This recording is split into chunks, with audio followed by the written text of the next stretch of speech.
ఆయన అదృష్టం. అక్కడి నుంచి కొంచెం ముందుకు వెళ్ళగానే కీకారణ్యం వచ్చింది. దాన్ని మధువనము అంటారు. పూర్వం మధువు అని పేరు కలిగిన ఒకనొక రాక్షసుడు ఆ అడవిలో ఉండి మహాతపస్సు చేశాడు. అందుకని అతని పేరు మీదుగా దానికి మధువనము అని పేరు వచ్చింది. కృతయుగంలో ఉండేవాట మధు అనేవాడు, అందుకే వాడి పేరు మీదుగా మధువనం అని పేరు వచ్చింది. అదిగో వాడి కొడుకే, ఆ మధువు యొక్క కొడుకే లవణాసురుడు. అంటే వాడు శివభక్తుడు, శివుడి దగ్గర శూలం పొందాడు. ఇవన్నీ విష్ణు పురాణంలో రాసుకొచ్చారు. భవిష్యత్తులో ఆ లవణాసురుణ్ణి శత్రుఘ్నుడు అనేవాడు చంపబోతున్నాడు. అప్పటి నుంచి ఈ వనం నిష్కంటకమవుతుంది అన్నారు. యమునా తీరంలో ఉంటుంది. ఆ తర్వాత ద్వాపరయుగం ప్రారంభం నుంచి ఈ మధువనానికి మధురాపురం అని పేరు వస్తుంది. అక్కడ ఒక రాజధాని ఏర్పడి అది మధుర అని పిలువబడుతుంది. ఆ మధురా నగరం మహానుభావులైనటువంటి యదువంశీయుల చేత పరిపాలింపబడుతుంది. కృష్ణుడు అక్కడ పుడతాడని కూడా చెప్పారు. మధువనమే మధురాపురం, యమునా తీరం. చాలా విశాలమైనది. ఇప్పుడు ఈ కాస్త మధుర అనుకోకండి సుమా, మధుర అంటే అప్పట్లో ఎంత విశాలమైన నగరం అండి. యమునా తీరంలో దాదాపు 24 మైళ్ళ విస్తీర్ణముతో ఉన్నటువంటి నగరం. అంటే 24 మైళ్ళు ఏ వైపు చూసినా అంతటి మహానగరం. అప్పట్లో పూర్తిగా తోట, వనం, రకరకాలైనటువంటి చెట్లతో కూడినటువంటి వనం అది. ఆ వనం కేసి వెళ్ళాడు ఆయన. అక్కడ పులస్త్యుడు, పులహుడు, క్రతువు, కణ్వుడు ఇలాంటి మహానుభావులైన ప్రజాపతులు ఉన్నారు. ముందుగా ఆ ప్రజాపతులందరికీ నమస్కరించాడు ఆయన. పులస్త్యుడికి నమస్కరించి, నేను విష్ణు సాక్షాత్కారం పొందాలంటే ఏం చేయాలి అన్నాడు. భాగవతంలో ఇంతమంది పేర్లు ఉండవు, ఒక్క విష్ణు పురాణంలోనే ఇంతమంది ఉన్నారని ఉంటుంది. పులస్త్యుడికి నమస్కరిస్తే ఆయన అన్నాడు, నారాయణ స్మరణం చేసుకో, హరికటాక్షం వల్ల నువ్వు అనుకున్న కోరిక తీరుతుంది అన్నాడు. వెంటనే ఆ పక్కనే ఉన్న పులహుడు నారాయణుణ్ణి మనస్సులో సంపూర్ణంగా నింపుకో, నీ మనస్సు పూర్తిగా హరిమయమైపోవాలి, ఏ ప్రాంతానికి మనస్సు అటు ఇటు చెదరనివ్వకుండా ఏకాగ్రచిత్తుడివై జపం చెయ్యి అన్నాడు. ఇలా ఒకళ్ళ తర్వాత ఒకళ్ళు, కణ్వుడు, కుత్సుడు, భృగువు అందరూ కూడా హరినామస్మరణం చేయండి అన్నారు. ఆ హరి యొక్క మంత్రం మాకు ఉపదేశించు అన్నాడు ఈయన. మంత్రం ఉపదేశించే వ్యక్తి మాకంటే కూడా గొప్పవాడై ఉండాలి. అతడే నారదుడు. ఇదిగో నారదుడు వస్తాడు, ఆయన నీకు మంత్రం ఇస్తాడు అన్నాడో లేదో, టక్కన నారదుడు అక్కడికి వచ్చాడు. ఈయన పూర్వజన్మ సుకృతం. ఎటువంటి గురువు వచ్చాడండి ఆయనకి? నారదుని వంటి మహానుభావుడు. వైకుంఠానికి ఎప్పుడు కావాలంటే ఎప్పుడు వెళ్ళగలడు. ఒక్క వైకుంఠమనే కాదు, ఈ చరాచర జగత్తులో ఏ మూలకైనా తలచుకున్నంత మాత్రం చేత వెళ్ళగలిగే శక్తి ఒక్క నారదునికే ఉన్నది. నారదుని వలె ఎక్కడికంటే అక్కడికి ఏ క్షణంలో అంటే ఆ క్షణం వెళ్ళగలిగేవాడు మరొకడు ఎవడు లేడు. తలచినంత మాత్రం చేత వైకుంఠంలో ఉండగలడు. కాదు, కైలాసానికి వెళ్ళాలంటే అక్కడికి వెళ్ళగలడు. అబ్బే, వైకుంఠం నుంచి కైలాసం నుంచి బ్రహ్మలోకానికి వెళ్ళాలంటే అక్కడికి వెళ్ళగలడు. మానవలోకానికి రావాలంటే మానవలోకానికి రాగలడు. ఈ విధంగా ఏ ప్రాంతానికైనా చక చక చక వెళ్ళగలిగే మహాశక్తి కలిగిన నారద మహర్షి ధ్రువుడు కారణజన్ముడు గనక, భవిష్యత్తులో మహాత్ముడు అవ్వాలి గనక టక్కన అక్కడికి వచ్చేసాడు. వచ్చి చేత్తో ధ్రువుడి తల నిమిరాడు. ఈ చిన్న బాలుడు బొగ్గల మీద గోళ్లతో కొట్టినంత మాత్రం చేతనే బొగ్గల్లోంచి పాలు బయటికి చిమ్మేటటువంటి కపోలములు కలిగిన బాలుడు విష్ణువు కోసం తపస్సు చేయడానికి బయలుదేరాడు. మహాత్ములకి వయస్సుతో సంబంధం లేదు కదా అనుకున్నట్ట. నిజంగానండి, చెక్కిళ్ళు వీటితే పాలు కారతాయని వారి పూర్వం. అంటే ఇక తల్లి పాలు తాగాడు, ఆ పాలే బొగ్గల్లో ఉన్నాయి, అంత లేత బొగ్గలు కలిగిన వాడు అని అర్థం అనమాట. నిజంగా పాలు అందులోంచి ఏం రావు, అంత లేతవాడు అని చెప్పడం అనమాట. అటువంటి కుర్రవాడికి సవతి తల్లి ఏదో అన్నది అని ఒక పట్టుదల వచ్చిందనమాట. ఆ పట్టుదలతో విష్ణువు సాక్షాత్కారం పొందాలి అనుకుని తపస్సు చేయడానికి బయలుదేరాడు. అహో తేజ క్షత్రియాణం మానభంగమమృష్యతాం బాలోప్యయం హృదా ధత్తే యత్సమాతుర సద్వచక. ఆహా, క్షత్రియుల తేజస్సు ఎంత గొప్పది! మాట పడరు కదా వాళ్ళు. సుక్షత్రియ వంశంలో పుట్టినవాడు ఎవరైనా దెప్పితే ఆ దెప్పుడు తట్టుకోలేడు. ఇతడు కూడా అటువంటి వాడే. ఈ చిన్నారి బాలుడు ఎంత నొచ్చుకున్నాడో, సవతి తల్లి మాటలు ఇతన్ని ఎంత బాధించాయో. బాధిస్తే ఏడుస్తూ కూర్చోలేదు. అసలు జీవితంలో ఏడుపు లేకుండా చేసే పరమాత్మను వేడుకోవడానికి బయలుదేరాడు. అనుకుని, నాయన నువ్వెక్కడికి బయలుదేరావు అన్నట్ట, ఏమి ఎరగనట్టుగా. ఇక్కడ ఉన్న వాళ్ళందరూ మీకు చెప్పే ఉంటారండి, అయినా మీరు అడిగారు కాబట్టి చెబుతున్నాను. నేను విష్ణువుని పొందాలి, ఆ విష్ణువు దర్శనం చేసుకోవాలి అని బయలుదేరాను. ఆయన్ని పొందడానికి మార్గం మీరు చూపించండి. మహాత్మా, నీవు నాకు మంత్రోపదేశం చేస్తే ఆ మంత్రాన్ని అనుష్ఠానం చేసి హరిదర్శనం చేసుకుంటాను. నాకు హరిదర్శనం చేయించు, ఎందుకంటే నువ్వు నిత్యం హరి దగ్గర ఉంటావు కనుక. పిలిస్తే నీ హృదయంలోనే హరి ప్రత్యక్షమవుతాడు కనుక. అనగానే మళ్ళీ పరీక్షించాడు నారదుడు. నువ్వు ఆడుకునే కుర్రాడివి. ఈ వయసులో వాళ్ళంతా ఆటలు ఆడుకుంటారు, బంతి ఆటలు, కబడ్డీ ఆటలు, ఇలాంటి ఆటలు ఆడుకోవాలి. దాంతోపాటు రకరకాల వినోదాలు పొందాలి, భోజనాలు చేయాలి, నిద్రపోవాలి. ఈ వయస్సులో మానవమానాలు ఏమిటి? ఏదో అసంతృప్తి కలుగుతూ ఉంటుంది, దానికోసం తపస్సు అక్కర్లేదు. బాలుడా, తపస్సు అంటే అంత తేలికైనది కాదు. తపస్సు అంటే మంచం మీద పరుపు వేసుకుని, మెత్తని పరుపు వేసుకుని పడుకోవడం కాదు. ఏసీ రూములో కూర్చుని పురాణం వినడం కాదు. భయంకరమైన ఉష్ణాన్ని తట్టుకోవాలి, వేడి తట్టుకోవాలి, వర్షాన్ని తట్టుకోవాలి, చల్లదనాన్ని తట్టుకోవాలి. ఈ మూడింటిని తట్టుకోవడం చాలా కష్టం. తపస్సు చేసేవాడు హిమాలయాల్లోకి వెళ్ళాడు అనుకోండి, హిమాలయాల్లో చల్లదనం తట్టుకోవాలి, మందర పర్వతం మీద ఉంటే వేడి తట్టుకోవాలి, వర్షాకాలంలో బోరున వర్షం కురుస్తూ ఉంటే ఆ వర్షం నెత్తి మీద పడుతున్నా తట్టుకుని తపస్సు చేయాలి. ఇవే మాటల శీత, ఉష్ణ, వర్ష ఇత్యాది బాధలు తట్టుకోవాలి. తిండిని విడిచిపెట్టాలి. శరీరం చిక్కిపోతూ ఉన్నా కదలకుండా ఉండాలి. ఎవడైనా కొట్టడానికి వచ్చినా బాధపడకూడదు, తిట్టినా బాధపడకూడదు. శరీరాన్ని చాలా కష్టపెట్టాలి. ఆ కష్టమే తాపము అని పిలువబడుతుంది. తాపం అంటే వేడి. రకరకాల బాధలు శరీరానికి కలుగుతాయి, వాటన్నిటి తట్టుకోవాలి.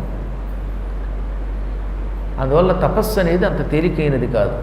ఈ ప్రయత్నం విడిచిపెట్టి ఇంటికి వెళ్ళిపోయి మీ అమ్మ దగ్గర కూర్చొని వేళకిన్ని పాలు తాగుతూ చక్కని మేగడ వేసుకున్న పెరుగన్నం తింటూ సుఖంగా ఉండు.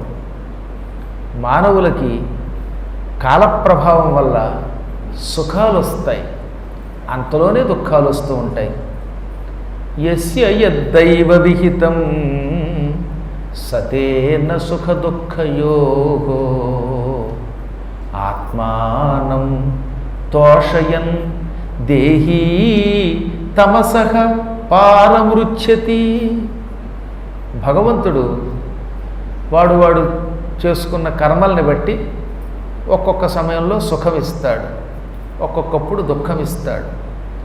ఒక్కొక్కప్పుడు మనస్సుకి ఆనందం కలుగుతుంది, అంతలోనే మనస్సుకి దుఃఖం కలుగుతూ ఉంటుంది. ఈ సుఖ దుఃఖాలన్నీ కర్మలను అనుసరించి భగవంతుడు మనకి విధించేటటువంటివి. ఇవి తప్పించుకోవటం ఎవడి వల్ల కాదు. అనగా మహాత్మా, ఇది సామాన్య మార్గం. మీరు చెప్పింది ధర్మం, గురువులు చెప్పారంటే అందులో అధర్మం ఎందుకు ఉంటుంది? కానీ నాకు ఇది నచ్చదు. పట్టుదలతో తపస్సు చేసి ఎంతోమంది మహానుభావులు శ్రీమన్నారాయణుని దర్శనం చేసుకున్నారు. నీవు అటువంటి వాడివే. నువ్వు కూడా పట్టుదలను విడిచిపెట్టి అందరిలాగా భోజనం చేసి ఉంటే వాళ్ళ నారదుడు అవుతావా? నువ్వు కూడా ఇంట్లో ఉండేవాడి, ఏదో ఉద్యోగం చేసుకుని కొంతకాలం డబ్బు సంపాదించి రిటైర్ అయిపోయాక టంచర్గా పెన్షన్ వస్తూ ఉంటే ఇంట్లో కూర్చొని భోజనం చేస్తూ కాలక్షేపం చేసేవాడు. కానీ మహాత్ముడవైన నీవు ఎన్నో సాధనలు చేసి భాగవతులను సేవించి భగవద్భక్తుల కథలు విని భగవన్నామస్మరణం చేసి కఠోర దీక్షతో భగవంతుడైన వాసుదేవుడి దర్శనం చేసుకున్నావు.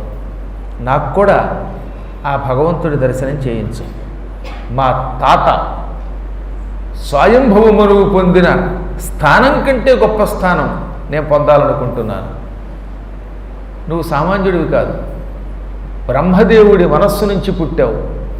ఎప్పుడూ చేతిలో ఒక వీణ పట్టుకుంటావు. నూనం భవాన్ భగవతో యోంగజ పరమేష్ఠిన వితుదన్ నటతే వీణాం హితార్థం జగతోర్కవత్. సూర్యుడు లోకమంతా తిరుగుతూ ఉంటాడు. ఎందుకు తిరుగుతాడు? అందరికీ హితం చేకూర్చడానికి, వెలుతురివ్వడానికి, రాత్రి ఏర్పడడానికి, వర్షం కురవడానికి సూర్యకిరణములే కారణం. ఆ సూర్యభగవానుడు లోకబాంధవుడు, నువ్వు కూడా లోకానికి బంధువువి.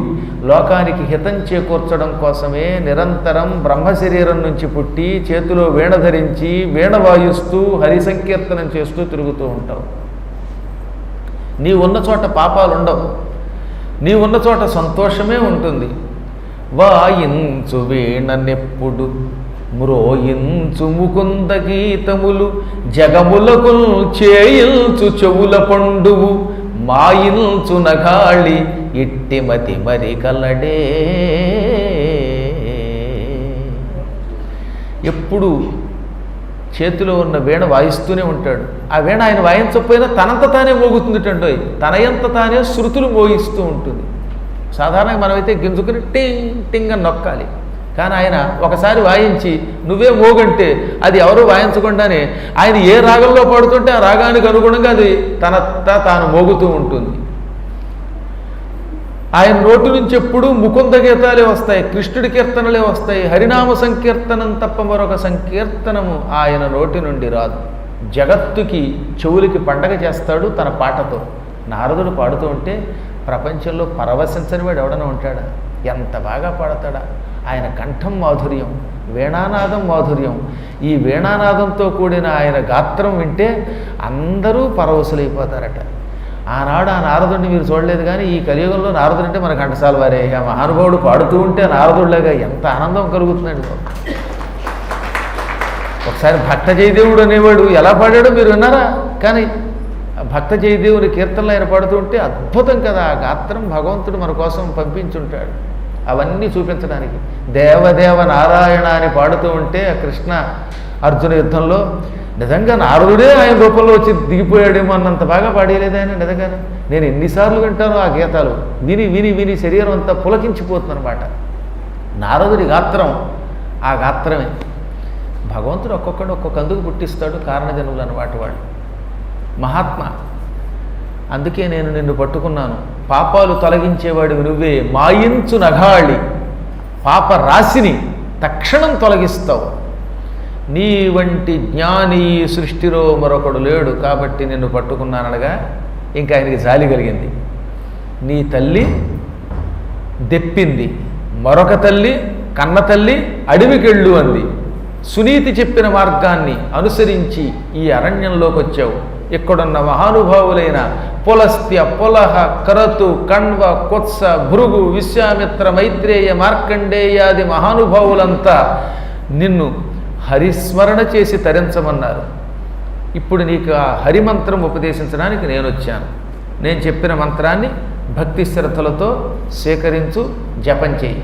మంత్రం ఎంత అన్నది అక్కర్లా, ఆ మంత్రం శ్రద్ధతో చెయ్యాలి. వాసుదేవుణ్ణి భజించు. ఆ వాసుదేవుడు కరుణాస్వరూపుడు. ఆయన నేను పిలిస్తే నా ఎదురుగుండా వచ్చి నిరంతరం తాండవ నృత్యం చేస్తూ ఉంటాడు. నేను ఆయన అనుగ్రహంతో ఆయన్ని అంతటా చూడగలుగుతాను. భూమి మీద, ఆకాశంలో, నేల మీద, నిప్పుల్లోనూ, వాయువులోనూ, నా మనస్సులోనూ, ఇతరులలోనూ ఎక్కడైనా నేను హరిని చూడగలను. హరి సర్వాంతర్యాన్ని. అప్పుడప్పుడు మన కోసం రూపం ధరిస్తూ ఉంటాడు. ఆయన రూపం లేనివాడు రూపం ధరిస్తాడు. రూపం ధరించినప్పుడు శ్రీవత్సాంకం ఘనశ్యామం పురుషం వనమాలినం శంఖ చక్ర గదా పద్మై అభివ్యక్త చతుర్భుజం కిరీటినం కొండలినం కేయూరవలయాన్వితం కౌస్తుభాభరణగ్రీవం పేత కౌసేయవాససం కాంచీకలాప పర్యస్తం లసత్కాంచన నూపురం దర్శనీయతమం శాంతం మనోనయనవర్ధనం. ఆ శ్రీమన్నారాయణుడు నల్లని మేఘం వంటి ఆకారంతో ఉంటాడు. శ్రీవత్సం అనేటటువంటి పుట్టుమచ్చ కుడివైపున ఉంటుంది. చెవులకు అద్భుతమైన కుండలాలు, అది కూడా మకరాకారం, మొసలి ఆకారంలో ఉండే ఆకుపచ్చని కుండలాలు ధరిస్తాడు. ఘనశ్యామం, నల్లని మేఘం వంటి ఆకారంలో ఉంటాడు. పురుషుడు ఆయన. వనమాలినం, మెడలో వనమాల అనే ఒక దండ ధరిస్తాడు. అందులో రకరకాల పువ్వులు, తులసి దళాలు ఉంటాయి. దానికే వైజయంతిమాల అని పేరు. నీలాంటి భక్తులను అనుగ్రహించడానికి 4 చేతులు ధరిస్తాడు. ఆ 4 చేతుల్లో శంఖం, చక్రం, గద, పద్మం ధరిస్తాడు. శిరస్సున కిరీటం ధరిస్తాడు. చెవులకు కుండలాలు ఉంటాయి. భుజములకు కీర్తులు, భుజకీర్తులు, వాటినే కేయూరములు అంటారు, అవి ధరిస్తాడు. చేతులకి కంకణాలు ఉంటాయి. నడుముకి బంగారపు మొలత్రాడు ఉంటుంది. కౌస్తుభము అనే మణి ధరిస్తాడు. పీత కౌశేయ వాససం, పసుపు పచ్చని పట్టుబట్ట కట్టుకుంటాడు. పీత అంటే పసుపు, కౌశేయం అంటే పట్టు, వాసస్ అంటే వస్త్రం. అటువంటి వస్త్రం ధరిస్తాడు. ఆయన కట్టుకునేది పట్టుబట్ట, అది పీతవర్ణంలో పసుపు రంగులో ఉంటుంది. ఇంకా నడుమునకు ఆయన ధరించిన త్రాడుందే వడ్డాణం, దానికి మువ్వలు ఉంటాయి, మంచి మంచి గంటలు ఉంటాయి. ఆయన కదిలినప్పుడల్లా మువ్వలు ఠింగ్ ఠింగ్ అని శబ్దం చేస్తాయి. లసత్ కాంచన నూపురం, కాళ్ళకు కూడా బంగారపు గజ్జెలు ధరిస్తాడు. ఆడవాడు పట్టీలు ధరిస్తూ ఉంటారు కదా, అలాంటి నూపురములు, బంగారపు నూపురాలు ధరిస్తాడు. వాటికి చిన్ని చిన్ని మువ్వలు ఉంటాయి. ఆయన భక్తులను అనుగ్రహించడానికి కాళ్ళు కదిల్చినప్పుడల్లా ఆ నూపురములు కూడా గణ గణ గణ శబ్దం చేస్తాయి. ఇక ఆ రూపం ఎన్నిసార్లు చూసినా తనివి తీరదు. ఆ రూపం చూడడానికి ఈ మానవులకి 2 కళ్ళు సరిపోవు. అందుకే పరమాత్మని ధ్యానిస్తే దివ్య దృష్టినిస్తాడు ఆయన. దివ్య దృష్టితో చూడవలసిందే ఆయన్ని. శాంతస్వరూపుడు ఆయన. ఇక ఆయన ఆకారమే శాంతం అని చెప్పారు. అందుకే విష్ణు సహస్రనామానికి ముందు ధ్యాన శ్లోకంలో శాంతాకారం అన్నారు ఆయన. ఆయన ఆకారం శాంతస్వరూపం. అందులో ఎక్కడ కోపం కనపడదు. మనస్సుకి ఆనందం కలిగిస్తుంది. నయనవర్ధనం, కంటిని ఇంకా ఇంకా ఇంకా అభివృద్ధి చేస్తుంది. కంటికి ఆనందం కలిగించేటటువంటి అపూర్వ రూపం అది. పద్భ్యాం, ఆయన పాదాలు, దానికున్న నఖ గోళ్ళు మహాకాంతితో వెలిగిపోతూ ఉంటాయి.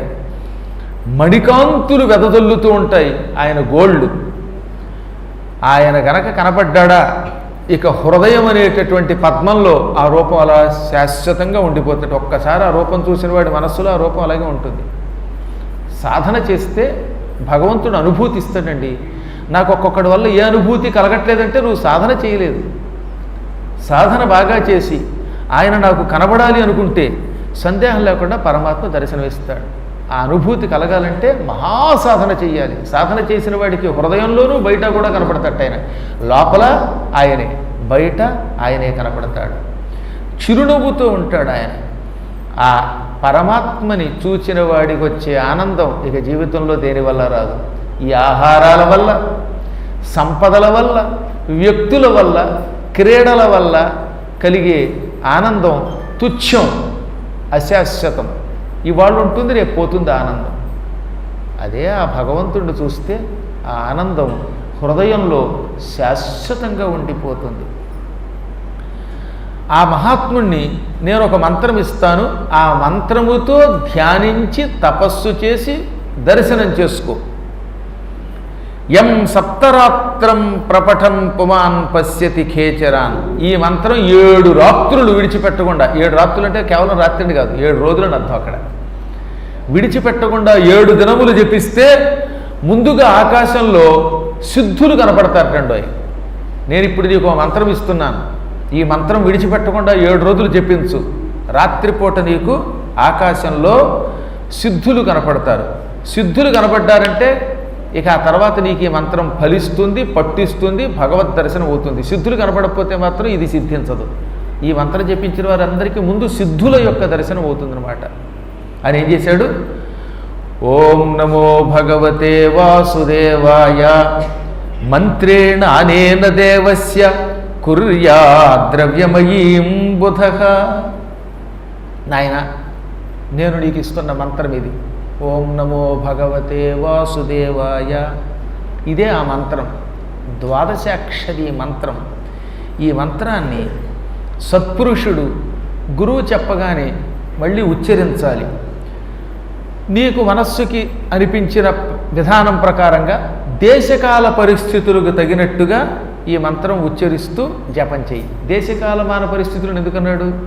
వర్షాకాలం ఉందనుకోండి, అప్పుడు జపం చేసేటప్పుడు గొంతుకులో మార్పు వస్తుంది, చలికాలంలో మార్పు వస్తుంది, వేసవకాలంలో మార్పు వస్తుంది, పూజలు కూడా తేడా ఉంటాయి. వర్షాకాలంలో తామర పువ్వులు వంటివి దొరుకుతాయి, వాటిని సమర్పించు. అదే వేసవకాలంలో మల్లె పువ్వులు ఎక్కువ దొరుకుతాయి, అప్పుడు మల్లెలు సమర్పించు. అదే శీతకాలంలో అయితే నీకు చామంతికలు ఎక్కువ దొరుకుతాయి, వాటితో పూజించు. అదే అందుకని ఏం చెప్పాడనమాట, వివిధై ద్రవ్యై దేశకాల విభాగవిత్తు. నీ ఉన్న ప్రాంతంలో ఆ కాలమునకు అనుగుణంగా దొరికే ద్రవ్యంతో పూజించు. దొరకని దానికోసం వెతకు.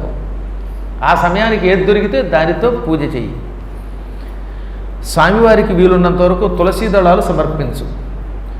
అడవుల్లో లభించే ఫలమూలాలు సమర్పించు. నువ్వు ఎలాగో ఈ అడవిలో మధువనంలో తపస్సు చేస్తావుగా, ఆ సమయంలో దొరికే వాటిని సమర్పించు.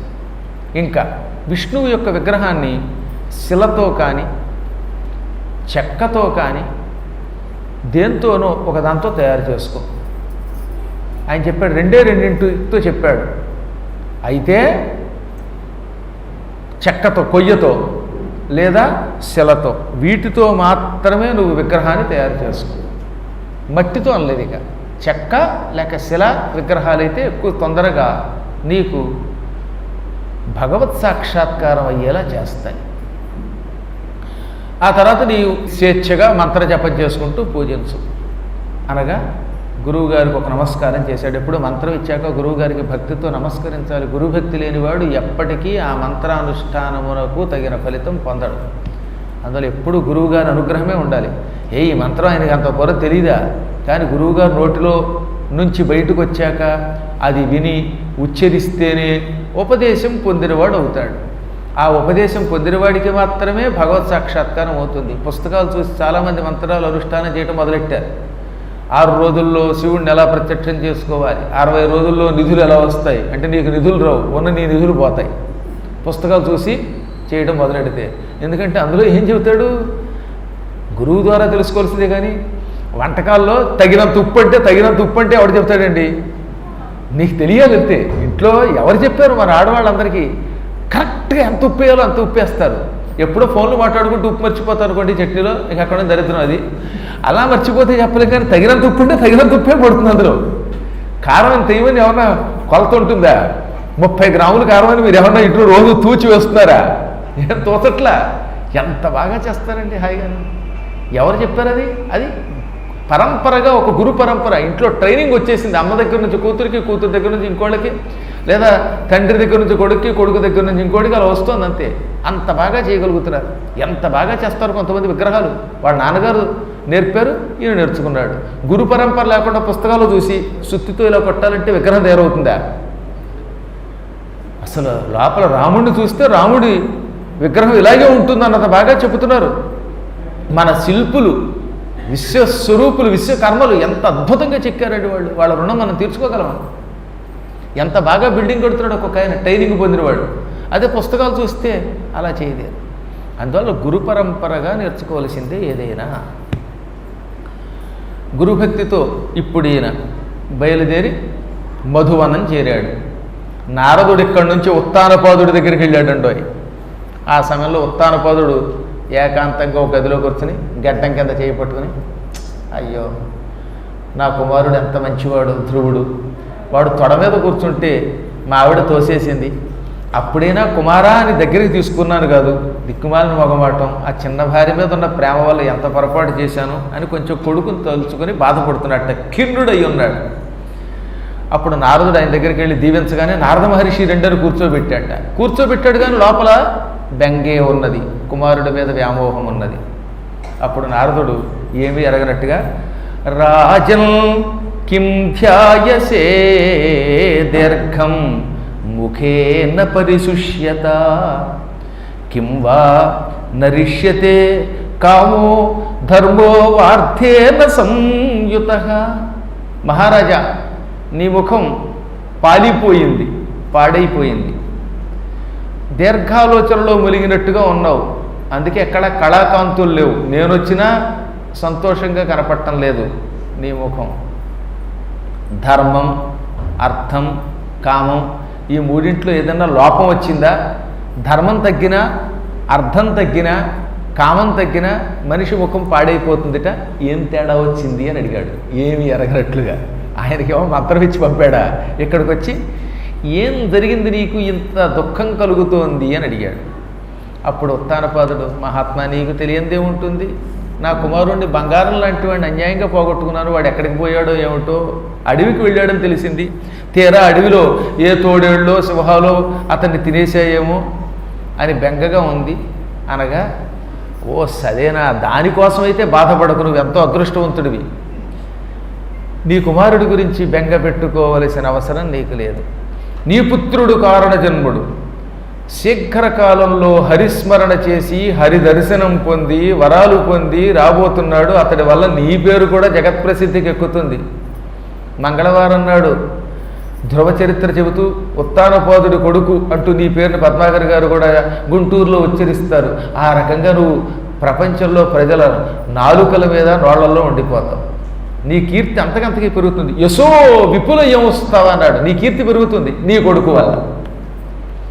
నువ్వు లేకపోతే నీ కొడుకు లేడు, నీ కొడుకు తపస్సు చేయకపోతే నీ కీర్తి ఎవరో పట్టించుకుంటారయ్యా అని జరిగింది చెప్పి అతని కోసం ఆలోచించకుండా భోంచేయి అన్నట్ట. అమ్మయ్య, నారదుడు చెప్పాడు కనుక నా కుమారుడు బాగుపడతాడు అనుకుని కొంచెం ధైర్యం పొందాడు. ఇంకక్కడ ఆ మహానుభావుడు యమునా నది తీరానికి వెళ్ళి పరమభక్తి శ్రద్ధలతో యమునలో ముందు స్నానం చేశాడు. ఆ యమునంటే సూర్యుడి కూతురు, కాళింది అని ఆవిడ పేరు.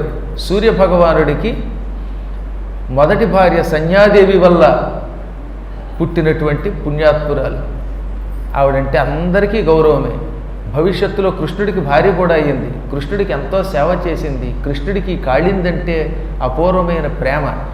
లక్ష్మీదేవి యొక్క అంశతో పుట్టిన నది కాళింది నది. అంటే కాళింది అన్నా యమునన్నా ఆవిడేనండోయ్, రెండు పేర్లు ఆవిడవే. అందులో స్నానం చేసేటప్పుడు సూర్యపుత్రి నమస్తుభ్యం అని ఆవిడ కోసం భక్తి శ్రద్ధలతోటి నమస్కారం చేయాలి. ఆవిడంటే సూర్యుడికి కూడా అభిమానం. జ్ఞానులంతా ఆవిడికి నమస్కరించే స్నానం చేశారు. అటువంటి ఆ జగన్మాత దగ్గరికి వెళ్ళి నమస్కారం చేసి అందులో సంకల్పం చెప్పుకొని ఆచమనం చేసి పరమ పవిత్రమైన స్నానం చేశాడు. అనంతరం ఒడ్డు మీదకు వచ్చాడు. నారదుడు ఉపదేశించిన ఓం నమో భగవతే వాసుదేవాయ అనే మంత్రాన్ని అనుష్ఠానం చేశాడు. 3 దినాలకు ఒకసారి వెలగపళ్ళు రేగుపళ్ళు తిన్నట్టు ఇంకేం తినలేదుటండో ఆయన. కపిత్థ బదరాశన, కపిత్తము అంటే వెలగ, పండిన వెలగపండు, అప్పుడప్పుడు రేగుపళ్ళు. ఏది 3 రోజులకు ఒకసారి. పోనీ 3 రోజులకు ఒకసారి తిన్నాడు కదా అని 3 రోజులకు సరిపడా ఇన్ని పళ్ళు తెచ్చుకు తినలేదు. దొరికిన వెలగపళ్ళు మొత్తం రేగుపళ్ళు పోగు చేసుకుని 3 రోజులకి సరిపడా ఒకేసారి లాగేసాడా? లేదు, 3 పళ్ళే, 3 వెలగ 3 రేగుపళ్ళు తిన్నట్ట. ఆ వెలగపళ్ళు కూడా ఎంతంత పళ్ళు కావు, చిన్ని చిన్ని పళ్ళు. రేగుపళ్ళు ఎలాగో చిన్నవి. ఇలా 1 నెలలాళ్ళు కేవలం 3 దినములకు ఒక పర్యాయము వెలగ రేగుపళ్ళు తింటూ తపస్సు చేశాడు. ఇంకా 2వ మాసం వచ్చింది. ద్వితీయంచ తథా మాసం షష్ఠే షష్ఠే అర్భకో దినే తృణపర్ణాధిభిః శీర్ణైః కృతాన్నః అభ్యర్చయత్ విభుం. 1 నెల గడిచాక 2వ నెలలో 6 రోజులకి, మొదట్లో 3 రోజులకి, ఇప్పుడు ఏం చేశాడు? ఫర్ ఎవరీ 6 days, 6 దినములకు ఒకసారి ఎండిపోయిన గడ్డి పరకలు, ఆకులు మాత్రమే క్లుప్తంగా తిన్నాడు. అసలు ఎండిన గడ్డి పశువులు తినాలంటే తప్ప మనలాంటి వాళ్ళని తినలేమే. అది కూడా పచ్చగడ్డి ఇష్టపడతాయి, ఏవి ఆవులు అవి ఇది. కానీ ఇది ఎండిన సన్నని గడ్డి పరకలు 1, 2, 3 ఎండిన కొన్ని ఆకులు తిని 6 రోజులకు ఒకసారి వాసుదేవ మంత్ర జపం చేశాడు. ఇంకా 3వ నెల వచ్చింది. 9 రోజులకు ఒకసారట. 3 పోయింది, 6 పోయింది, ఇప్పుడు 9 దినములకు ఒకసారి నీరు మాత్రమే తాగేవాడు. అది కూడా 9 రోజులకు ఒకసారి ఆచమన జలమే, కేవలం ఆచమనం చేసే నీరు మాత్రమే, యమునా జలం మాత్రమే తీసుకుని ఓం నమో భగవతే వాసుదేవాయ అనుకుంటూ జపం చేశాడు. అప్పటికి ఆయన సమాధిలోకి వెళ్ళిపోయాడు. ఆయన కళ్ళు మూసుకుంటే ఆయన శరీరాన్ని కుదిపినా కదిలేవాడు కాదట, ఎక్కడ అసలు కదలలేదు. దానికి గల కారణం జన సంపర్కం లేకపోవటం. అడ్డమైన వాళ్ళతోటి పొద్దున సాయంకాలం దాకా ఫోన్లో మాట్లాడితే ఏమవుతుంది, ఎవరితో మాట్లాడాలో అంతే మాట్లాడాలి, లేకపోతే అనవసరం కబుర్లు వస్తాయన్నమాట. ఇదిగో నీ గురించి ఇలా అన్నారట, నా గురించి ఇలా అన్నారట అనుకుంటూ పిచ్చి కబుర్లు వస్తే వాసుదేవ ఉండదు, మనమే మోసం చేసుకుంటాం. అందువల్ల ఆ మహాత్ముడికి ఏకాంత ప్రదేశం, అనవసర ప్రసంగం లేని ప్రదేశం దొరికింది. మంచి గురువు దొరికాడు, గురువు మీద భక్తి లభ్యమయ్యింది. కాబట్టి 9 దినములకు ఒకసారి కొంచెం మంచినీళ్ళు మాత్రమే త్రాగుతూ పూర్తిగా సమాధిలోకి వెళ్ళిపోయాడు. అప్పుడు ఆయన శరీరంలో ఏ విధమైన ఆలోచనలు లేవు, కేవలం వాసుదేవుడు తప్ప. 4వ మాసం వచ్చింది. శ్వాసను కూడా అదుపులో పెట్టాడు. ఉచ్ఛ్వాస నిశ్వాసాలు కూడా తగ్గించేశాడు. ఒక్కసారి ఆయన లోపలికి గాలి తీసుకుని బిగిస్తే ముక్కులు నొక్కుకునేవి కాదు. మన వాళ్ళు కుంభించమనగానే ఏం చేస్తారు, ఆయన గట్టిగా పట్టేసుకుంటారు. పట్టుకుంటే తప్ప లేకపోతే ముక్కుల నుంచి మళ్ళీ గాలి బయటకు వస్తుందట. తనంత తాను ముక్కులని నోటిని అదుపులో పెట్టి ఆ లోపల కుంభకం, పూరకం, రేచకం 3 చేయగలిగాడు. 12 దినములకు ఒకసారి గాలి పీల్చుకున్నట్ట. అంటే 12 రోజులు గాలి లోపలే ఉండిపోయేది. ఆ లోపల గాలి మళ్ళీ విడిచిపెట్టేసి కొత్త గాలి తీసుకుని మళ్ళీ ఇంకో 12 రోజులు లోపల ఉంచేవాడు. ఈ విధంగా 12 దినములకు ఒకసారి మాత్రమే గాలి పీల్చుకునేవాడు. 5వ మాసంలో ఇక పూర్తిగా శ్వాస బంధించేశాడు. శ్వాస బంధిస్తే ఇక ఆ మనిషి ఉండడు నిజానికి. కానీ 5వ మాసం నుంచి 6వ మాసం వరకు 1 మంత్ పాటు ఆయన అసలు గాలి కూడా పీల్చుకోకుండా ఉండిపోయాడు. శరీరం స్తంభించిపోయింది, కట్టెపుల్లైపోయింది. అప్పుడు ఆయన మనస్సులో పరబ్రహ్మే చేరాడు. సర్వతో మన ఆకృష్య హృది భూతేంద్రియాశ్రయం, హృది భూతేంద్రియాశయం ధ్యాయన్ భగవతో రూపం నాద్రాక్షిత్కించినా పరం. పరబ్రహ్మని ధ్యానం చేశాడు. ఆయన మనస్సు పూర్తిగా హృదయంలోనే ఉంది.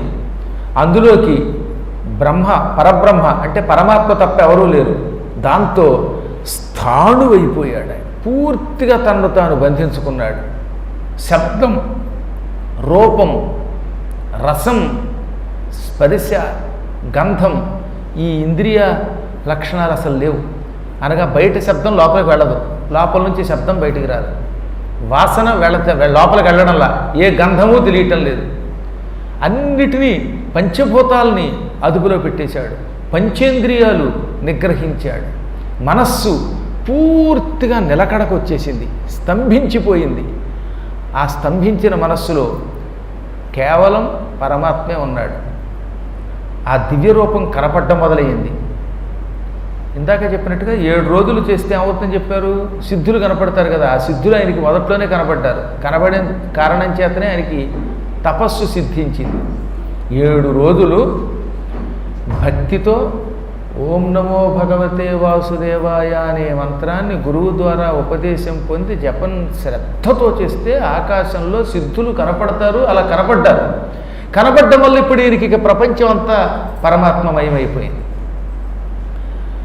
ఇక 6వ మాసం వస్తూ ఉంటేనే ఒంటికాలు మీద నిలబడ్డాడు. ఒక కాలు బొటనవేలు నేల మీద చేర్చి, 2వ కాలు మోకాలు మీదకి చేర్చి, ఈ 2 చేతులు పైకెత్తగానే ఈయన బొటనవేలి బరువుకి భూమి కిందకి దిగిపోయింది. అది తపస్సు అంటే. తపస్సు చేసిన వాడి శరీరం విష్ణు స్వరూపమవుతుంది. విష్ణువు బరువుని భూమి తట్టుకోగలదా? తట్టుకోలేక భూమి కిందకి దిగిపోయిందన్నారు ఏకంగా. యదైక పాదేన సపార్థివార్భక తస్థౌ తదంగుష్ఠ నిపీడిత మహీ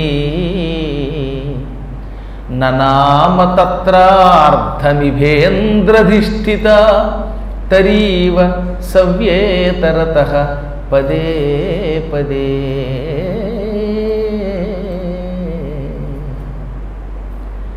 ఒకే ఒక పాదం, ఆ పాదం యొక్క వేలు, బొటన వేలు నేల మీద పెట్టి, మరొక పాదం మోకాలు మీదకి చేర్చి, ఈ 2 చేతులు పైకెత్తాడు, వాటిని శిరస్సు మీద చేర్చాడు, తల తిన్నగా ఉంచాడు, దృష్టి ముక్కు కోణం మీద నుంచి హృదయంలోకి వెళ్ళిపోయింది. దాంతో ఆయన శరీరం విష్ణువు ఎంతటి బరువుతో నిండిపోయింది. ఆ బరువుకి భూమి కిందకి దిగిపోయింది. మంచి ఏనుగు ఓ చిన్న పడవలోకి ఎక్కితే ఏమవుతుంది చెప్పండి? ఓ బరువైన ఏనుగు నావలో అడుగు పెడితే నావ ఎలా అయితే నీళ్లలోకి దిగిపోతుందో కుంగిపోతుందో అలా భూమి కిందకి దిగిపోతే భూమిని మోస్తున్న ఆదిశేషుడు తట్టుకోలేక బేరమన్నట్ట, అమ్మ బావో ఏమిటి ఈ బరువు అన్నాడు. అప్పుడు విష్ణువు నవ్వుకుని మళ్ళీ తన ఆధార శక్తిని ఆదిశేషుడిలో పెట్టాడు. శేషుడిలో విష్ణువు యొక్క ఆధార శక్తి అనగా భూమిని మోసే శక్తి చేరకపోతే ఆ దెబ్బతో భూమి అంతా అధఃపాతాళానికి వెళ్ళిపోయేది. ఇక ఈయన శ్వాస స్తంభింపడంతో, శ్వాసని బిగించడంతో ఇంద్రాది దేవతలకి శ్వాస ఆడలేదు. ఎందుకంటే దేవతలకి భక్తుల యొక్క శ్వాసే మూల కారణం అవుతుంది. ఈయన శ్వాస ఆగిపోవడంతో ఇంద్రుడికి శ్వాస ఆగిపోయింది, బ్రహ్మగారికి కంగారు కలిగింది. దాంతో దేవతలంతా పరుగు పరుగులు వచ్చారు, శ్రీమన్నారాయణుని దగ్గరకు వచ్చారు. ప్రభు రక్షించు రక్షించు, కారణమేమిటో తెలియదు, మేమందరం ఊపిరి తీసుకోలేకపోతున్నాం, మా శరీరాలు స్తంభిస్తున్నాయి, భూమి బరువెక్కి కిందకి దిగిపోతున్నది, ఇటువంటి స్థితిని మేమెప్పుడూ పొందలేదు. నైవం విదామో భగవన్ ప్రాణరోధం చరాచరస్యాఖిల సత్వధామ్నగా విధేహి తన్నో వృజినాద్విమోక్షం ప్రాప్తాః వయం త్వాం శరణం శరణ్యం. ప్రభు పరమాత్మ, ఈ సకల చరాచర జీవులలో ఉన్న వాయువు స్తంభించింది, కదిలిపోకుండా ఆగిపోయింది. దాంతో మేము గాలి తీసుకోలేం, విడిచిపెట్టలేం, మా శరీరాలు బాధ పొందుతున్నాయి, భూమి బరువెక్కింది, ప్రపంచం అంతా తల్లకిందులైపోతోంది. ఆదిశేషుడు కూడా భూమిని మొయ్యలేని దుస్థితిలో పడ్డాడు. ఏదో కారణము చేత లోకములన్నీ కదిలిపోతున్నాయి. ఎక్కడి నుంచో వేడి మా దగ్గరకు వస్తోంది, ఆ వేడి గాలి మేము తట్టుకోలేకపోతున్నాం. గుంటూరు ఎండలైనా తట్టుకోవచ్చేమో, ఈ ఏడు తట్టుకోలేకపోతున్నాం. ఈ వేడి నుంచి రక్షించరగానే ఆయన చిరునవ్వు నవ్వి, ఈ వేడి మామూలు వేడి కాదు, తపోగ్ని, ధ్రువుడు చేస్తున్న తపస్సు నుంచి పుట్టినటువంటి అగ్ని. ఈ అగ్నిని మానవులు తట్టుకోలేరు, దేవతలు తట్టుకోలేరు, యక్షులు తట్టుకోలేరు. అతడు తపస్సు ఆపకపోతే ఈ ప్రపంచం తల్లకిందులవుతుంది. నాకు తెలుసు. ఇంతవరకు అతడు ఎంతవరకు తపస్సు చేస్తాడో చూద్దామని అనుకున్నాను. 6 నెలల్లో నన్ను వశపరుచుకోగలిగాడు వాడు. ఇంతకీ ప్రహ్లాదుడు, ధ్రువుడు ఇలాంటి వాడు చేసిన తపస్సు ఎక్కువ కాలం లేదు.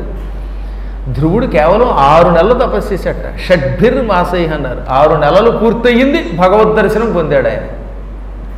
కొన్ని కోట్ల సంవత్సరాలుగా తపస్సు చేస్తున్న వాళ్ళకు కూడా ఆయన దర్శనం అవ్వదు. కొందరైతే ఎన్ని జన్మలెత్తినా ఎప్పటికీ ఆయన దర్శనం చేసుకోలేకపోతున్నారు. అటువంటిది కేవలం 6 మాసములతో భగవంతుణ్ణి ఆకట్టుకోగలిగాడు ధ్రువుడు. అది నిష్ఠ అంటే. క్షణానికి ఒకసారి మనస్సు మారిపోతే అలాగా మూడ్డుగా ఉండేవాడికి భగవద్ దర్శనం అవ్వదు. మేము పిలిస్తే భాష వశమవుతుందంటే దానికి గల కారణం ఏమిటో తెలిసినా, మా మనస్సులు చంచలముగా ఉండవు. అది చదువుతుంటే దాని మీద తప్ప దృష్టి ఉండదు. ఒక్కసారి మీరు బయట ఉన్నప్పుడు గురువుగారికి ఇక్కడికి వచ్చేసరికి ఎంత మార్పు వస్తుందో మీరే చూస్తున్నారు కదా. అక్కడికి వస్తే ఆ కంఠం మారిపోతుంది, ఆ ప్రవర్తన మారిపోతుంది, ఆ తన్మయత్వం ఎందుకు వస్తుందంటే దాని మీద ఉన్న నిష్ఠ. అదే తపస్సు. ఆ తపస్సు వల్ల భగవంతుణ్ణి శీఘ్రకాలంలో పొందవచ్చు. దేవతలకి ధైర్యం కలిగించిన శ్రీమన్నారాయణుడు తక్షణం గరుడా రమ్మన్నాడు. తక్షణం అక్కడికి వచ్చారు గరుత్మంతుడు. సహస్రశీర్షాపి తతో గరుత్మత మధోర్వనం భృత్య దిదృక్షయా గతః. వెంటనే పరమాత్ముడు అనేక శిరస్సులు కలిగిన వాడు, ప్రస్తుతం ఒక్క తలగరి పొందాట. సహస్ర శీర్ష అపి, 1000 తలలు కలిగిన వాడైనా, అనేక శిరస్సులు కలిగిన వాడైనా ఒక్కడే అయ్యాడు, ఒక్క తల కలిగిన వాడయ్యాడు. మహారూపం ధరించాడు. తదనంతరం ఏం చేశాడు? గరుత్మంతుణ్ణి అధిరోహించాడు. గరుడ వాహనం మీద హుటాహుటిన మధువనానికి బయలుదేరాడు. గరుడ వాహనం మీద వెళ్ళడానికి ఒక కారణం ఉందిలేండి. గరుడ వాహనం లేకుండా వెళ్ళుంటే ఆ జన్మలోనే ముక్తి ఇచ్చేవాడు. ముక్తి పొందడానికి ముందు ఈయన ఇంకా కొంతకాలం పాటు కొన్ని సుఖాలు అనుభవించాలి. ఒక మండలంగా మారాలి, ఒక నక్షత్ర మండలంగా లోకానికి దర్శనమివ్వాలి. అందుకని గరుడ వాహనం మీద వెళ్ళాడు. లేదా గజేంద్ర మోక్షంలోలాగా టక్కన వెళ్ళిపోయి గజేంద్రుడిని పట్టుకొచ్చేసినట్టుగా పట్టుకొచ్చేవాడు. అలా పట్టుకురాకుండా వెళ్ళడం అనే కథల ఇంకా ఆయన కొంతకాలం ప్రజలకి దర్శనమివ్వాలి. ఆకాశంలో నక్షత్ర మండలంగా కనపడాలి. ఓహో, ఈతడు చిన్న వయస్సులో తపస్సు చేసి ఇంత గొప్పవాడయ్యాడు అని అతన్ని చూచి మనం తలుచుకుని సంతోషించాలి. అప్పుడు కలియుగాంతంలో ఆయన ముక్తికి వెళ్ళాలి. అది దృష్టిలో పెట్టుకుని ఆయన గరుడ వాహనం మీద అక్కడికి వచ్చాడు. నాయన లే, నేను వచ్చాను అనగానే వెంటనే ధ్రువుడు కళ్ళు విప్పాడు. కళ్ళు మూసుకుని ఉండగా లోపల గరుడ వాహనం మీద ఉన్న స్వామిని చూసేట, కళ్ళు తెరిచి అదే రూపం చూడగలిగేట. అది అదృష్టం అన్నమాట. స్వామివారు వస్తూ ఉంటేనే కళ్ళు మూసుకున్న ఆయనకి హృదయంలో కనబడ్డాడు. లోపల కనబడిన స్వామిని ఎదురుగా చూడడానికి కళ్ళు విప్పి చూశాడు ఆయన. కళ్ళు విప్పగానే అదే రూపం ఎదురుగుండా కనపడింది. ఏమి రూపం, ఏమి సౌందర్యం! అనేక పాదాలతో ఉన్నాడు ఆ స్వామి, అనేక నేత్రాలతో ఉన్నాడు. అది మరియును చారు లక్షణ లక్ష్యత నఖపాద కొల్పజాను జంఘోరు కఠినాభిమధ్యోదరుండును సాదరుండును కంఠసోత్ర కటిసోత్ర హార కేయూర కటక కంకణ మకర కుండల కిరీటాది విభూషితుండును కంబు కంధరుండును ఫాల నాసాధర వదన కర్ణుండును నీల నీరద వర్ణుండును సునందనంద ప్రముఖ సంభావితుండును శ్రీ పుష్టి తుష్టి కీర్తి కాంతిలోర్జ విద్యా విద్యాది మాయాశక్తి సేవితుండును యొప్పున పురుషోత్తముని గాంచి. ఆ మహాత్ముడు అనేక శుభలక్షణములతో ఉన్నాడు. అనేక శిరస్సులు కలిగిన వాడై కూడా ప్రస్తుతం ఒక్క శిరస్సుతో ఉన్నాడు. అనేక బాహువులతో, అనేక పాదాలతో, అనేక నేత్రాలతో, చెవులకు కుండలాలతో, మెడలో కౌస్తుభముడితో, శ్రీవత్స లాంఛనంతో, ఎడమవైపున లక్ష్మీదేవి వక్షస్థలం మీద ఉండగా చేతులకి కంకణాలతో, భుజకీర్తులతో, నడుములకు ఒడ్డాణంతో, కాళ్ళకి నూపురాలతో, కిరీటంతో, కిరీటానికి నవరత్నములు తాపడం చేయబడి ఉంటే ఆ నవరత్నముల కాంతితో ధగ ధగ వెలిగిపోతూ వైజయంతి వన మాలిక విరాజిత విశాల వక్షుడై సునందుడు నందుడు మొదలైనటువంటి వాళ్ళు ఓం నమో నారాయణాయ తుభ్యం నమః అని స్తోత్రం చేస్తూ ఉంటే ఆ స్తోత్రాలు అందుకుంటూ దర్శనమిచ్చాడు. శ్రీ పుష్టి తుష్టి కీర్తి కాంతి ఇలా ఊర్జ విద్య అవిద్య ఇటువంటి మాయాశక్తులు ఆయనని సేవిస్తున్నాయి. ఆ శక్తులతో సేవింపబడుతూ కనపడ్డాడు. ఆ మహాత్ముడిని చూడడంతో పులకించిపోయాడు. ఆ రూపాన్ని కళ్ళతో తాగేసేట. నిజానికి ధ్రువుడు తన మానవ నేత్రాలతో ఆయన్ని చూడలేడు. అందుకే అక్కడికి వస్తున్నప్పుడే నారాయణుడు ఆయనకి దివ్య దృష్టి ఇచ్చాడు. తనని చూడగలిగే దృష్టి ఇచ్చాడు. ఆ దృష్టితో చూడగలిగాడు. లేకపోతే ఏం చూడగలడు? చూస్తే కళ్ళు పేలిపోతాయి. సూర్యుడిని చూస్తేనే మన కళ్ళు పేలిపోతాయే. మధ్యాహ్నం పూట కాసేపు సూర్యుడికి అలా చూడండి, ఎండలోకి వచ్చి ఇక తర్వాత జీవితంలో ఏం ఉండవు. ఎండ కాదు, నీ మొహం మండ అన్నట్టు అవుతుంది. అటువంటిది కొన్ని కోట్ల సూర్యుల కాంతితో ఉన్న పరమాత్మను చూడాలంటే ఈ నేత్రములతో ఏం చూడగలడు? అందువల్ల పరమాత్ముడు ఆయనకి తన రూపమును చూడగలిగే శక్తి ఇచ్చాడు. దానికి దివ్య దృష్టి అని పేరు. ఆ దృష్టితో చూడగలిగాడు. చూచి పరవశించిపోయాడు, పులకించిపోయాడు. పదే పదే ఏదో నాలికతోటి మనం తేనె తాగినట్టుగా ఆ అమృతం వంటి రూపాన్ని కళ్ళతో తాగేశాడు. అంటే చూచి ఆనందించాడు. ఆయన్ని స్తుతించాలనుకున్నాడు, కానీ నోట్లోంచి మాట రాలేదు. మాట రాలేదట. అంతటి సౌందర్యాన్ని, ఆ రూపాన్ని, ఆ దివ్యమంగళ విగ్రహాన్ని చూచాక స్తోత్రం చేసే శక్తి లేకుండా పోయింది ఆయనకి. చూడండి, ఎప్పుడైనా ఆనందం ఎక్కువైపోతే మాట రాదు. ఎక్కువ ఆనందం అయిపోతే ఒక్కోసారి స్టేజ్ మీద మాట్లాడినంటే ఎవరు మాట్లాడరు. ఆఖరణ పురాణం అయిపోయాక 2 మాటలు మాట్లాడంటే ఏం మాట్లాడతామండి అన్నారు కొందరు. పాపం కారణం వాక్కుకి కూడా అందనంత గొప్ప రూపం అది. స్తుతించాలనుకుంటాడు, మాట రాదు. అప్పుడు స్వామివారికి కలిగింది ఇతని మీద అభిమానం. ఈ పిల్లవాడు నన్ను చూచాడు, నన్ను స్తుతించాలనుకుంటున్నాడు, పొగడాలనుకుంటున్నాడు, కానీ వాక్కు స్తంభించింది. అనుకుని ఏం చేశాట? కృతాంజలిం బ్రహ్మమయేన కంబునా పస్పర్శ బాలం కృపయా కపోలే. ఆ చంటి పిల్లాడి దగ్గరకు వచ్చి శంఖం తీసుకుని పాంచజన్యం అనే తన శంఖంతో బుగ్గల్ని ఇలా నిమిరాడు. శంఖంతో స్పర్శ చేశాడు, బుగ్గల్ని ప్రేమగా తాకాడు. ఈ శంఖం తగలడంతో బుగ్గలకి ఆ నోట్లోంచి ఎక్కడ లేని వాగ్ధార వచ్చింది. రూపం దర్శనం చేయించేవాడు ఆయన, ఆ రూపాన్ని చూచి స్తంభించిపోయేలా చేసినవాడు ఆయనే. ఆ రూపాన్ని పొగడడానికి కావలసిన వాగ్ధార మళ్ళీ శంఖం ద్వారా ఇచ్చినవాడు ఆయనే. శంఖంతో తగిలితేట భగవంతుడికి మన మీద ప్రేమ కలిగితే శంఖం ఒకసారిలో కొడతట, మనకి తగిలిస్తాడు. అందులో ముఖ్యంగా బుగ్గలకి తగిలిస్తే మంచి మాట వస్తుంది మనకి. అందుకే పిల్లలకి మాటలు సరిగ్గా రాకపోతే భగవంతుని విగ్రహం దగ్గర ఉన్న శంఖం దగ్గరికి వెళ్ళి ఆ శంఖాన్ని తులసి దళాలతో పూజించి ఆ శంఖం పిల్లలకి బుగ్గలకి తగిలిస్తే వాడికి అక్కడి నుంచి మళ్ళీ మాటలు రావడం మొదలెడతాయి. పూర్వకాలంలో పిల్లలు ఎక్కువ కాలం మాట్లాడకపోతే 5 ఏళ్ళు వచ్చినా సరిగ్గా మాట రాకపోతే శ్రీమన్నారాయణుని శంఖంతో పూజించి ఆ శంఖం పట్టుకొచ్చి వాళ్ళ బుగ్గలకి తగిలించేవారు. తగిలిస్తే దానివల్ల వాక్శుద్ధి వస్తుంది, మాట వస్తుంది, వాడికి తెలివితేటలు పెరుగుతాయి. ఇప్పుడు ధ్రువుడు భక్తితో పూజించడం మొదలెట్టాడు. యోంతః ప్రవిశ్య మమ వాచమిమాం ప్రసుప్తాం సంజీవయత్యఖిల శక్తిధర స్వధామ్నా అన్యాంశ్చ హస్తచరణశ్రవణత్వగాదీన్ ప్రాణాన్నమో భగవతే పురుషాయ తుభ్యం. ఓ పురుషోత్తమ, నీవే సర్వశక్తి సంపన్నుడివి.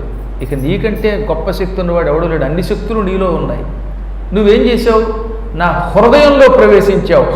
అంతఃప్రవిశ్య యహ అంతఃప్రవిశ్య, ఎవడు నా హృదయంలో ప్రవేశించాడో తేలిక చెప్పాలంటే నువ్వు నా హృదయంలో ప్రవేశించావు. ప్రవేశించి ఏం చేసావు? మాట్లాడడానికి వీలు లేకుండా ఉన్న నన్ను, మాట లేక బాధపడుతున్న నన్ను మాట్లాడేలా చేసావు. నీవే వచ్చావు, నువ్వే వాక్కిచ్చావు, నా చేత స్తోత్రం చేయించుకుంటున్నావు. నీ తేజస్సు నాలో జ్ఞానశక్తిని పెంచింది. నా కాళ్ళు, చేతులు, ముక్కులు మొదలైనవన్నీ ఇప్పుడు చెలించాయి, కదలడం మొదలెట్టాయి. ఎంతో పూర్వం వాటికి చైతన్యం లేదు, సమాధిలో బిగుసుకుపోయి ఉన్నాను. ఇప్పుడు ఇవన్నీ కదలడం మొదలెట్టాయి. అంటే చైతన్యం ఇచ్చింది నువ్వు, మాట ఇచ్చింది నువ్వు, మాట్లాడే శ్లోకాలు రచించే శక్తి ఇచ్చింది నువ్వు. ఇలా సర్వప్రాణులలో చైతన్య రూపంతో ఉండే నీకు నమస్కరిస్తున్నాను. ఈ చరాచర జగత్తంతా నీ రూపమే. నీవు అందులో ఉంటే అది శివం, నువ్వు తప్పుకుంటే శవం అవుతుంది. నీ ఒక్కడివే. అగ్ని ఉపాధి భేదాలతో ఎలా విలసిల్లుతుందో అలా విలసిల్లుతున్నావు. అనగా ఏమిటి? కట్టెలో ఉన్నప్పుడు కట్టెలో ఉన్న అగ్ని, యజ్ఞంలో ఉంటే యజ్ఞాగ్ని, ఏ నూనె దీపంతోనో వెలుగుతున్నప్పుడు అది ఆ నూనెతో వెలుగుతున్నటువంటి ఒక వత్తి, ఇలా కనపడుతున్నది. నిజానికి అన్నిట్లో ఉన్నది అగ్నే. శ్మశానంలో ఉన్న శవాన్ని తగలబెడుతున్నా, వంట చేస్తున్నా, యజ్ఞం చేస్తున్నా, ఒత్తిలో ఉన్నా, కట్టెలో ఉన్నా, ఇంట్లో ఉన్నా, ఇంకో దాంట్లో ఉన్నా వెలుగుతున్నది మొత్తం మీద అగ్నే. కానీ ఒక్కొక్క చోట ఒక్కొక్క రంగులో ఒక్కొక్క విధానంతో ఉంటుంది. ఒక్కో చోట వాసన ఒక్కో రకంగా ఉంటుంది. నెయ్యితో వెలుగుతున్నప్పుడు నేతి వాసనతో ఉంటుంది, నూనెతో ఉన్నప్పుడు నూనె వాసన వస్తుంది, ఏ దిక్కుమాలిన బట్ట కాలిపోతుంటే దుర్వాసన వస్తుంది. కానీ మొత్తం మీద ఉన్నది అగ్నే. అలాగే నీవే ఇంతమంది రూపాల్లో ప్రాణరూపంతో ఉన్నావు. అటువంటి నీకు నమస్కారం. మా శరీరాలు శవతుల్యాలు. ఈ శవంలో ప్రవేశించి ఈ ఇంద్రియాలు పొంది సుఖాలు అనుభవిస్తూ, తిండి తింటూ, భోగాలు అనుభవిస్తూ చివరికి ఇదే శాశ్వతం అనుకుని సర్వనాశనం అయిపోతున్నాం. అటువంటి మమ్మల్ని, నరకంలో పడిపోతున్న మమ్మల్ని అనుగ్రహించటానికే అప్పుడప్పుడు నువ్వు గురువుల్ని పంపిస్తూ ఉంటావు. కుణపోపభోగ్యం అన్నాడండి. ఇది శవం, నరకానికి వెళ్ళిపోవలసినది, ఏ నక్కలో పీక్కు తినవలసిన శరీరం. ఈ శరీరాన్ని నీ నామస్మరణతో ఎంతోమంది కుక్కలు నక్కలకి పాలు కావలసిన శరీరాన్ని పవిత్ర శరీరంగా మార్చుకుంటున్నారు. మరి కొంతమంది ఏదో భోగాలు అనుభవిస్తూ సర్వనాశనమై ఏదో పుడుతూ చస్తూ ఉంటారు. చాలామంది పుడుతున్నారు, పుట్టారు, డబ్బు సంపాదించారు, ఎప్పుడు చూసినా తిండి, ఎప్పుడు చూసినా గృహం, ఒక్కనాడు దానం లేదు, ధర్మం లేదు, నీ నామస్మరణం లేదు, నీ కథలు వినడం లేదు. చివరికి ఈ శరీరం విడిచిపెడతారు. ఆ డబ్బు ఇక్కడే ఉంటుంది, శరీరం మాత్రం పంచభూతాల పాలైపోతుంది. తగలబడుతుందో, పీక్కు తింటాయో, లేక ఏ పురుగులు పట్టిపోతాడో తెలియదు. చచ్చాక వీడి బతుకేమిటో తెలియదు. ఈ పిల్లలు ఎవరి కోసం నువ్వు ఇంత కష్టపడి సంపాదించావో వాడు కనీసం పిండం పెడతాడని నమ్మకం లేదు. ఇవాళ ఎంత బాగా చెప్పాడండి ఆయన, మన కోసం చెప్పినట్టుగా చెప్పాడు. ఎంత కష్టపడి సంపాదించి పిల్లలకి ఇస్తున్నారు ఆస్తి, రేపొద్దు నువ్వు తెచ్చాక ఈ తండ్రికి ఆ కొడుకు కనీసం ఇంత పిండం పెడతాడా, దహనం చేయిస్తాడా? దీన్ని కూడా ఏదో రాజకీయానికి వాడుకుంటాడు తప్ప, మా నాన్న చచ్చిపోయాడని పొద్దున్న సాయంకాలం దాకా ఎండలో పారేసే శవాన్ని అందరూ వచ్చి దండ వేసేదాకా వండి దీన్ని ఓట్లకు వాడుకుంటారు చివరికి. ఈ కలియుగంలో మీరు చూడండి ఎక్కడన్నా ఇదే దుస్థితి ఈ దరిద్రపు శరీరాన్ని. కొన్ని చోట్లయితే ఆస్తుల కోసం వాడుకుంటున్నారు. ఈ అస్థికల్ని గంగలో కూడా కలిపేటటువంటి వాళ్ళు ఉన్నారో లేదో తెలియదు. అందుకే జీవులు అది కనిపెట్టి బతికొండగానే తాను ముక్తి పొందడానికి ప్రయత్నించాలి. లేకపోతే పుడుతూ ఉంటాడు, చస్తూ ఉంటాడు, మళ్ళీ పుడుతూ ఉంటాడు, మళ్ళీ చస్తూ ఉంటాడు, ఎన్నెన్నో జన్మలు ఎత్తుతాడు. ఈ జన్మలో ఉన్న ఆస్తి వచ్చే జన్మలో ఉండకపోవచ్చు, ఈ జన్మలో ఉన్న ఆనందం ఉండకపోవచ్చు. చివరికి దుఃఖం తప్ప ఈ శరీరానికి ఏదీ మిగలదు. అటువంటి వారు నిన్ను స్మరించి బ్రహ్మానందభరితులై స్త్రీ పురుషాది భేదం లేకుండా, నపుంసకాది భేదం లేకుండా నీవు ఉండే పరలోకం పొందగలుగుతారు, దివ్యలోకం పొందగలుగుతారు. ప్రభు నీ లోకం, నీ రూపం బ్రహ్మానందం కలిగిస్తాయి, జ్ఞానం కలిగిస్తాయి. ఈ పుత్రుడు, మిత్రుడు, కళత్రం, గృహం ఇటువంటి వాటి మీద మోహాన్ని విడిచిపెట్టి నీవే దిక్కనుకున్నవాడు నీ దగ్గరకు వస్తాడు. కారణం, నీకు పుట్టుక లేదు, ఏ రూపం లేదు, అన్ని రూపాలతో ఉంటావు. నీది నిర్గుణ పరబ్రహ్మం మా కోసం సగుణ రూపంతో కనపడుతూ ఉంటుంది అని పరిపరి విధాలుగా ప్రార్థించి దయ చూపించావు పిల్లవాడి మీద. 6 నెలల పాటు చేసిన నా పెసర తపస్సు ఎక్కడా? ఈ కాస్త తపస్సుకి మెచ్చుకుని దర్శనమిచ్చిన నీ కరుణ ఎక్కడా అని కాళ్ళ మీద పడగానే భగవానుడు, నాయన నీ సంకల్పం నాకు తెలుసు, పినతల్లి మాటలు నిన్ను గాయపరిచాయి, అందుకే తపస్సు చేశావు. ఇప్పుడు నీకు ఈ మీ నాన్నగారి తొడ మీద కూర్చునే చిన్న పదవి కాదు ఇచ్చేది, నేను ఎవ్వరికీ ఇవ్వని అద్భుతమైన ధ్రువమైన శాశ్వతమైన లోకం ఇస్తున్నాను. ఆ లోకం తేజోమయం, మహాకాంతితో ఉంటుంది, యుగాంతం వరకు శాశ్వతంగా ఉంటుంది. దాని చుట్టూ గ్రహాలు నక్షత్రాలు తిరుగుతాయి, శుక్రాదులు కూడా నీ చుట్టూ తిరుగుతారు, ప్రదక్షిణ చేస్తారు. అదే ధ్రువమండలం, ఓ గొప్ప లోకం. ఆ లోకంలో నువ్వు ఉంటావు. నీ కాంతిని చూచిన వాడు నువ్వే నక్షత్రం అనుకుంటారు, కానీ నిజానికి నక్షత్ర మండలం, ఆ మండలంలో నువ్వు ఉండి పరిపాలన చేస్తావు. అక్కడ కూడా నేను నీకు దర్శనమిస్తాను. అలా ధ్రువమండలంగా ఉండి ఈ కలియుగాంతం అయ్యాక శాశ్వతంగా నా సన్నిధానానికి వస్తావు. నువ్వు ఇంటికెళ్ళు, నీ తండ్రి ఉత్తానపాదుడు నీకు పట్టాభిషేకం చేస్తాడు. 36,000 సంవత్సరాలు ఎన్నాళ్ళు, 36,000, 36,000 సంవత్సరములు నువ్వు భూలోకాన్ని పరిపాలిస్తావు. భవిష్యత్తు కూడా చెబుతున్నాను, నీ తమ్ముడు ఉత్తముడు వేటకి వెళ్ళి చస్తాడు. అప్పుడు నువ్వు కొన్ని కష్టాలు యక్షులకు కలగజేస్తావు. అనంతరం నన్ను ఆరాధించి సప్తరిషి మండలం కంటే ఊర్ధ్వభాగంలో ఉండి అనంతరం పరంధామం చెందుతావు అంటూ పరమాత్మ నువ్వు నాకేమిస్తావో ఇయ్యి అనగానే ఆయన ఇదిచ్చి అదృశ్యమైపోయాడు. ఈ అదృశ్యమైపోయిన తర్వాత ధ్రువుడు లోపల మళ్ళీ బెంగెట్టుకున్నాడు అంటాయి. భగవంతుడు దర్శనమిచ్చిన తర్వాత బెంగ ఏమిటని అడుగుతారేమో. ఆయనకి ఏం బెంగ కలిగింది? సనక సనందనాది మహర్షులకు కూడా దర్శనమివ్వని పరమాత్మ కనపడితే ఇంకా మా అమ్మ సవతి తల్లి తిట్టిన తిట్లు మనస్సులో ఉండిపోయాయి నాకు, అందుకే నేనేం అనలేకపోయాను. నీతో పాటు వైకుంఠానికి పట్టుకుపో అంటే ఇప్పుడే పట్టుకుపోయేవాడు కదా, ఇంకా నాకు 36,000 సంవత్సరాలు భూలోకంలో పరిపాలన ఏమిటి, ధ్రువమండలం ఏమిటి, ఎంత పొరపాటు జరిగింది. దేహం మీద అభిమానంతో తపస్సు చేశాను, అవమానం కోసం తపస్సు చేశాను, అదే మూర్ఖత్వం. అనిశ్చితమైన పదవి కోరాను, శాశ్వత పదవి వైకుంఠం పొందలేదు.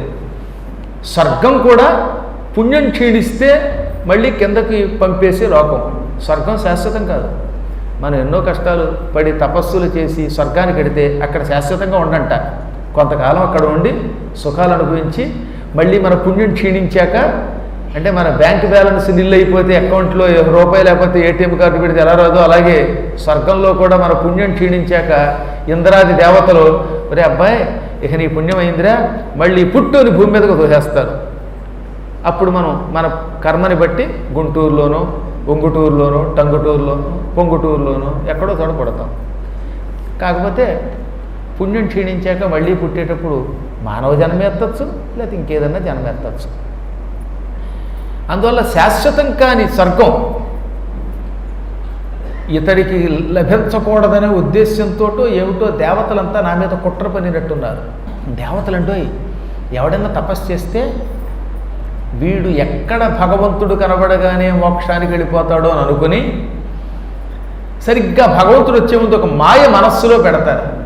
ఆ మాయ వల్ల ఏమవుతుంది, భగవంతుడు కనబడగానే వీడు ముక్తి అడగడు. దేవతలు అలాంటి మాయ నా మీద ప్రవేశపెట్టారు. దైవీం మాయాం ఉపాశ్రిత్యం ప్రసుప్తయవ భిన్న దృక్కు. ఆ దేవమాయ నన్ను పట్టుకుంది, అందుకే ముక్తి అడగలేకపోయాను అని కొంచెం బాధపడ్డాడు. అయితేనే అంతటి పరమాత్మ కనీసం తర్వాతైనా ముక్తిస్తానన్నాడు కదా, మళ్ళీ దానికోసం బెంగెందుకు అని మళ్ళీ ధైర్యం తెచ్చుకున్నాడు. అంటూ సామాన్యులకి మహాత్ములకి అదే తేడా. సామాన్యుడైతే అయ్యో నేను ఇంకోటి ఏదో కోరుకుంటే బాగుండు అని అదే మనసులో పెట్టుకు బాధపడతాడు. ఈయన కొంచెం ధైర్యం తెచ్చుకుని భగవంతుడు వాసుదేవుడు ధ్రువమండలంలో కొంతకాలం ఉన్నాక పరంధామం పొందుతావు అని చెప్పాడు కదా, ఇంకెందుకో దీనికోసం ఆలోచించటం. ఇక మీదటైనా భవిష్యత్తులో తపస్సుకు వెళ్ళేవాళ్ళు దేవమాయ నుంచి బయటపడుదురుగాక, అవమానం నుంచి బయటపడడానికి తపస్సు చేయక ముక్తి పొందడానికి తపస్సు చేయుదురుగాక అనుకుంటూ అక్కడి నుంచి ఇంటికి బయలుదేరి ఏం చేశాడో తెలుసుకోరుగా. మళ్ళీ రేపటి రోజు అపూర్వమైన దివ్య చరిత్రలు ఎన్నెన్నో ఉన్నాయి, వాటన్నిటిని విని తరించెదరుగాక. స్వస్తి ప్రజాభ్య పరిపాలయంతాం న్యాయ్యేన మార్గేణ మహీం మహిషాః గోబ్రాహ్మణేభ్యः శుభమస్తు నిత్యం. లోకాః సమస్తాః సుఖినో భవంతు.